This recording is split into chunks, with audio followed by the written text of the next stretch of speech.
One, two, three. This is Umar for Box Nation, live and exclusive from Riyadh, Saudi Arabia. I'm joined by the man himself, Joseph Parker, looking to steal the show once again, just like you did last time in Riyadh. Firstly, how are we, Joe?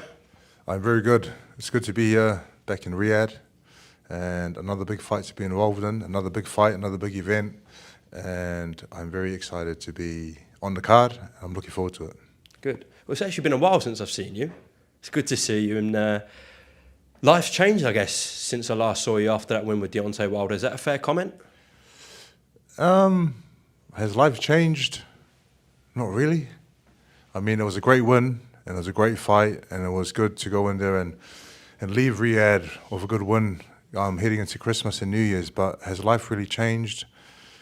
Probably boxing-wise, more opportunity to fight bigger fights, but in terms of life itself, just listen, when I'm back home, father, husband, day-to-day jobs, and life is pretty much the same in that sense. I like that answer because for a lot of people, and your character, I'm not surprised that's the answer because everyone knows you in the sport, one of the nicest people, very humble person as well. But for some people, it could get to their head, so that's why I asked. Okay. Yeah. No, listen, life is good. Life is good. After that fight, I was able to relax back home with the family.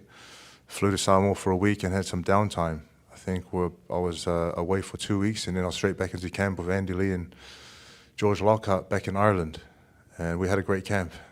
Joe, it's incredible to think, really, when you look back at how the fight panned out with Deontay Wilder and what everyone in the industry, the fans, how they were talking. They were basically dismissive of you, Joe. Everyone was talking about Wilder Joshua, former world champion, world-class fighter, yet still no one really gave you a chance in that fight. It's crazy when you look at how the actual fight panned out. So when you look at the fight, it's not really, I mean, before the fight, there was a lot of things that people said. Myself and speaking for the team as well, we weren't really distracted or weren't really offended by what people were saying. We just went about our business in terms of training and keeping focused on what was in front of us, and we were quietly confident going into that fight, with the plan that Andy had in place and what we were practicing in training, what we were seeing in sparring, and the game plan, we were just quietly confident. So, I mean, there's a lot of things that do happen in boxing behind the scenes. There's fights being locked in for the future, and there's other fights being talked about, but for us, it was just about, that was a day that meant the most to us. And how much credit do you give to Andy Lee? Because I know he's been a big influence on you. Big credit. Me as a fighter, I'll fight anyone and I'll go in there, and as a fighter, sometimes when you get hurt, listen, you see red and you just want to go out for the kill and make mistakes. But when you have a boxing brain like Andy in your corner, not only he's a champion himself and he's a great teacher, and then you have George Lockhart and they work in sync with each other. When you have people like that in your corner, you are the best version of yourself, and they only want you to be the best that you can be. So, us as a team, I think it's great. It's what I've been looking for.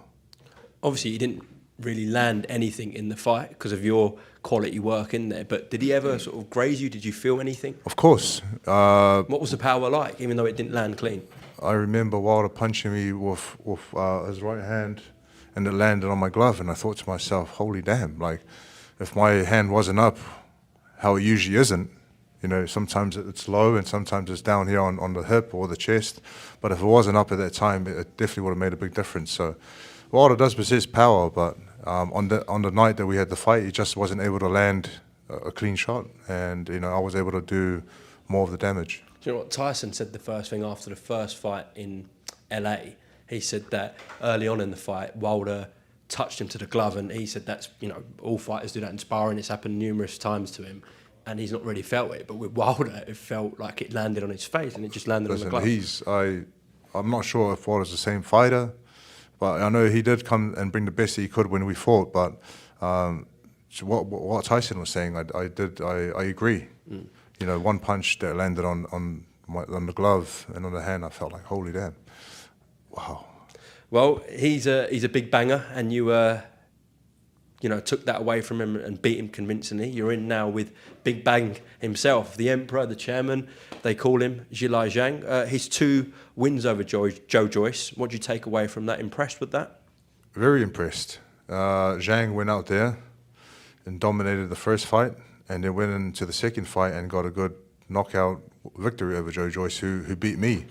And so, but if you look at those fights, if you look at my fight with Joe Joyce to the fighter that I am now, I'm a totally different fighter, physically and mentally. And if Zhang, I know Zhang is smart enough not to look at that fight, and he's looking at more recent fights, but Zhang is a tough fighter. I actually fought Zhang when I was an amateur, so I know he was a big man. I was on holiday, and I was asked if I wanted to represent New Zealand in the Worlds, and I said yes. So I flew over to the Worlds, and I was matched up with Zhang. Obviously, I wasn't in shape. I shouldn't have been there, but he did beat me on points, and I remember at the time he was a big man, and even now he's a big man. So he's coming into this fight with confidence over the wins with Joe Joyce. I'm coming into this fight with confidence as well over my last fight. But I know this is a different challenge and a different task in front of me. How do you find southpaws? I've only fought one southpaw in my career. The great thing is, though, that my trainer is a southpaw. Yeah, so he's got a lot of insight on how a southpaw or how an orthodox fighter should fight a southpaw. And he was able to bring in the necessary sparring partners that we needed to prepare for Zhang. And I'd just like to thank my sparring partners who came into camp, and they gave me the best work. Do you think this is a more difficult fight than Deontay Wilder? I feel like this is a more difficult fight because, like myself, Zhang has been active as well, a lot more active than Wilder was. So with activity and with momentum, Zhang's going to put on a great fight, I believe. And I want the best Zhang there is because it brings out the best in me. And it's an exciting fight. The concern people have with Zhang is that down the stretch he fades. We didn't really get to see that with the two Joyce fights because it didn't get to that point. Is that a key for yourself, Joe? A lot of people are banking on Zhang tiring. You know, earlier on in his career, I saw a lot of fights where he did tire towards the end of the fight. But in recent times, though, Zhang's been able to, like with Herkovich, they went 12 rounds. That went the distance. They went the distance, and they were both shattered after it. But they gave it everything in the 12 rounds. Well, many people thought Zhang won that fight. So a lot of people thought that Zhang did win. I feel like Herkovich won, but I mean, you could argue each way. You know, the more powerful shots, etc. But Zhang didn't fade in that fight, and I believe he's been able to probably pick out the reasons why he used to fade in the past. So I want the best Zhang who's going to be there for 12 rounds because that's going to bring out the best in me. You beat Deontay Wilder. If you beat Zhang this Friday night, what's next? You've taken out two of the best heavyweights in the world there, Joe. Beat Zhang on Friday night.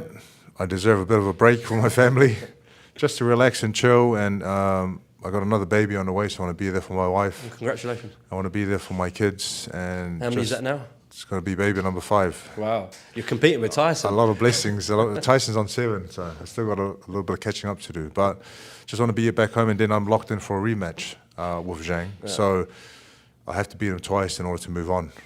Do you understand that, though, with the WBO interim title, of course? I understand it, yeah. I understand it because they're trying to protect what they've been working so hard to get. And it was the same situation with Joe Joyce. So we do understand it. Just would be nice to beat him and move on, but let's have to beat him twice. Lastly, Joe, just away from this, do want to get your thoughts on everything that happened with the delay, with the postponement of Fury and Usyk, someone you know very well in Tyson. Got a lot of backlash. I feel unfair criticism, really, from certain people within the sport, but he did. Loads of conspiracy theories going around, he cut himself, etc. Thoughts on all that? Everyone has an opinion, everyone has an idea of what happened, everyone has a story of what happened to what truly happened. And it's one of those things where it was a freak accident, really. It was the last sparring, and he was getting ready to fight, and he just got cut. And what can you do? You can't really fight with a cut, so you have to take necessary time to rest and recover. But the great thing is that the fight's still locked in for May 18, my daughter's birthday, which I'm going to miss. Which I'm going to miss. Probably going to miss it and go support Tyson. And will he beat Usyk?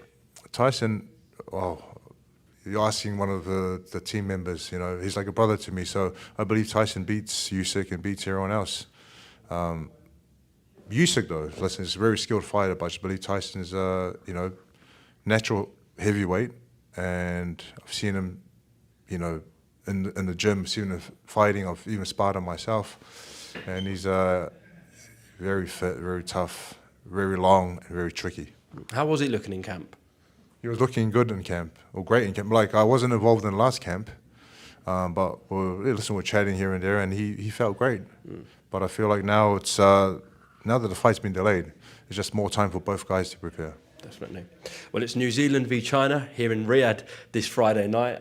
People really are looking forward to this New one. Zealand and Samoa versus China. Well corrected, absolutely. Joseph Parker, thank you very much for talking to Box Nation. Best of luck this Friday night, and I'm sure we'll speak during the week or after the fight. Thank you very much.